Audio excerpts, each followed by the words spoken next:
Hey everyone, so welcome back to my channel. Pleasure to have you here. This video I want to talk about kind of how I balance my 9 to 5 with running my resume writing company plus my notary service, all while being a caregiver to my father who has dementia. A couple of you reached out and said that you all were caregivers as well, and so I know that it's a very different space. It's a different space. It requires different energy from you. And depending on the level of care that your loved one requires, it can be physically and emotionally taxing as well.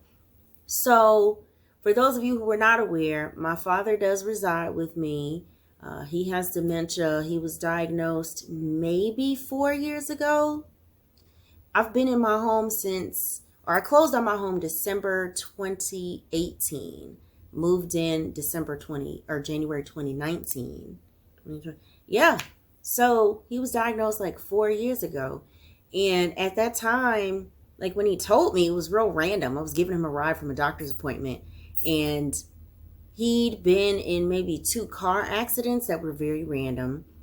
And he ended up saying he'd gotten lost, or my uncle was actually the one who told me he'd gotten lost while driving to his place in Brooklyn. Like a lot of my family's in Brooklyn, and my dad would always drive there. He would drive there with my brother, and apparently he got lost. He also woke up late one day and was real confused about where he was and about getting back home.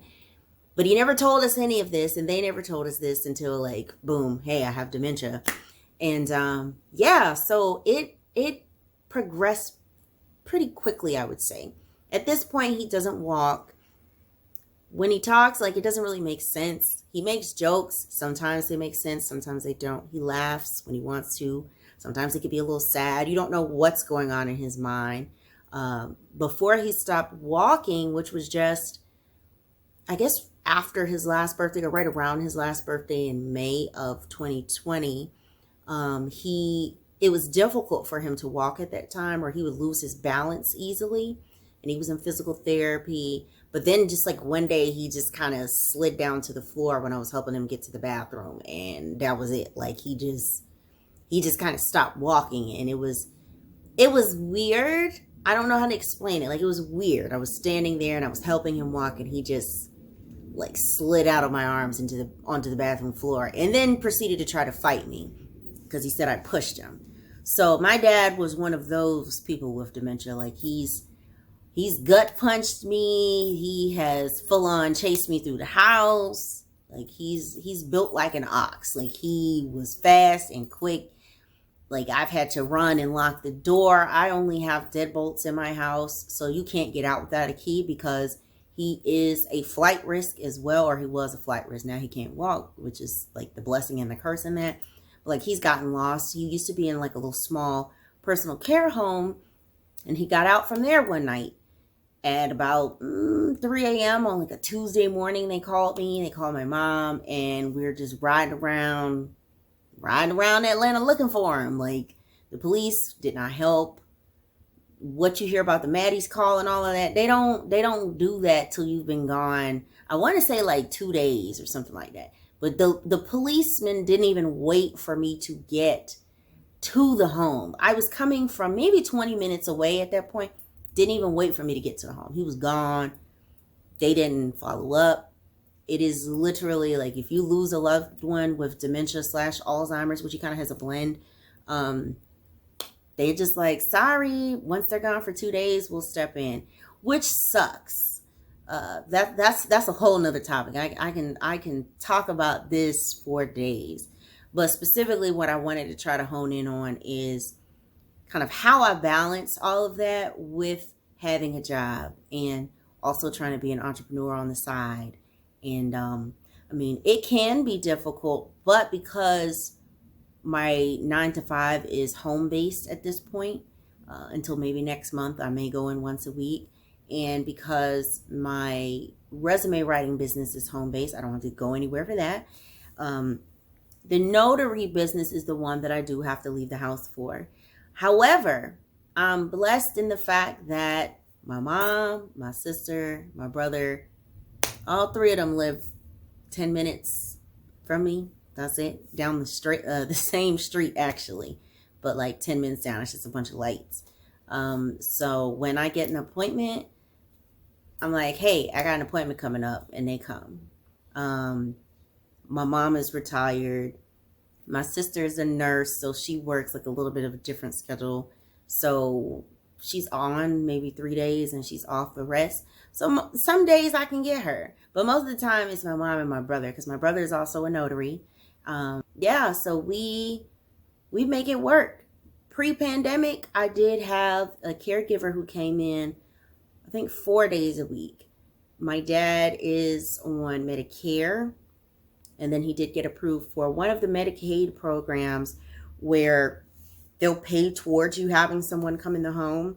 So pre-pandemic, when I tell you, I went through caregivers. If I meet you and I'm like, she don't need to come back. But I have like 2 people I met through that process who I really, really, I still talk to them even though they're not coming. They're like family to me. And then I met like 2 other people or 3 other people off of care.com who we trust. Like if I'm out of town, they will pull up on whoever's here. So like they're not far from me either. So I have like a whole network of people where if I need to be gone, they will be here. Now there are some times, like if I book something super early in the morning, like there have been times where someone was in a crunch and I went at like 6 a.m. or 7 a.m. to meet them and do like quick general notary work. I don't need anyone to come for that time. Like my dad, because of he doesn't walk and he's sleeping during that time, and I don't go more than like 5 miles away. There are times where I'll just run out real quick, super early in the morning and dip back. I don't do notary work at night. So I will only do that if it's like early in the morning. And when I do that, I tell my entire family, and I have cameras in my house. I have cameras inside and outside because of the caregiver situation. I have eyes everywhere. So if I tell them like, hey guys, I'm going to run out for a minute, do a quick notary run, boom, they are logged into the cameras and they're looking. I have notifications set for his room. So it's not like super difficult for me to leave when I need to leave for something quick. Now, when it comes to dating and all that, that's a whole nother story. But, you know, running out for notary runs is not really too hard for me right now. I tell them they're watching, or they come here because they're right down the street. Like for that loan signing, like my mom came that morning when it was at 9 a.m. I thought it was going to be longer, so she came. And then by the time she got here and I was already back, she was like, what? You know, so it's just about balance and honestly keeping up with your calendars. I think that's the biggest thing for me, is keeping up with calendars. Like literally anything and everything has to go on my calendar, from hanging out with my friends, or like if I know I want to go to the store one day, I need to put it on my calendar and I need somebody to be here, because otherwise my dad, I don't know if y'all can hear him right now. He's back there making noise right now. I don't know if he's shushing me or what, but he needs care pretty much all the time. Like he won't move by himself so much. Like we get him out. Like he's not bedridden. I won't say bedridden, because we don't leave him in the bed. We get him out. We put him in his lovely recliner. There's a lot that has happened. There's just so much, and I could talk about it for days, and I don't want this video to be that kind of video. But I do want you to know that if you are trying to do notary work or anything and you're a caregiver, it really does come down to planning. And for some people, it just may not be the right choice. Like it may be too difficult for you to be able to run out, come in, you know, do what you need to do while keeping your loved ones safe. I'm very lucky and very blessed to be able to do it, but I know everybody can't. So it's just think long and hard about it.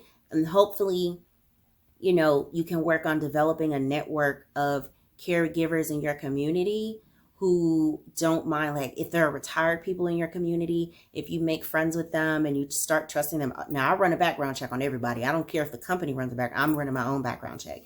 Now if you meet people and they know your situation and they want to come help, that's another thing too. Care.com, I have met fantastic people on there. Fantastic. So I definitely think that's a place to start. A lot of young CNAs, they are looking for work. They are looking for work. They don't really make that much to begin with. Some of them are making like $9 an hour, and these girls are working hard for that $9 an hour. So befriend some of them, like interview some of them, meet them out. Now, I'm not saying invite them to your home. Like I met mine out for coffee, then we meet another place, let them interact with my dad, and we kind of go from there and let them develop a relationship. But yeah, so, and that's pretty much it for me on the topic. Now, if you have questions, of course, leave it in the comments. I will definitely respond. Don't worry, don't fret if it takes me a day or 2 or 3. I will respond to you. And if you're interested, you can actually, I have a page for my dad. I don't normally tell people about it, but if you're interested and you want to see sort of what I've gone through on this journey being a caregiver, you can actually follow the page. I'll put it in the description below, but it's called Caregivers. And you can see some of what we've dealt with and some of that transition with me and my daddy, y'all. So that's it for me today. I will see you all in the next video. If you have questions, like I said, leave them in the comments. And I'll see y'all next time. Bye.